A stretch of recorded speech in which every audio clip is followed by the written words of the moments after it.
पार्वती बोली शंकर से, सुनिए भोलेनाथ जी, रहना है हर एक जन्म में मुझे तुम्हारे साथ जी।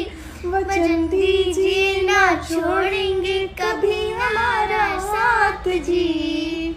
ओ शंभुनाथ जी, ओ भोलेनाथ जी, ओ शंकरनाथ जी। तो सुना आपने ज्योति सिंह का ये गाना सुनने के बाद पावर स्टार पवन सिंह के कई ऐसे फैंस हैं जो ये कह रहे हैं ज्योति सिंह को कि आप गाना गाना शुरू कर दीजिए पावर स्टार पवन सिंह के साथ, आपकी आवाज़ तो अच्छी है।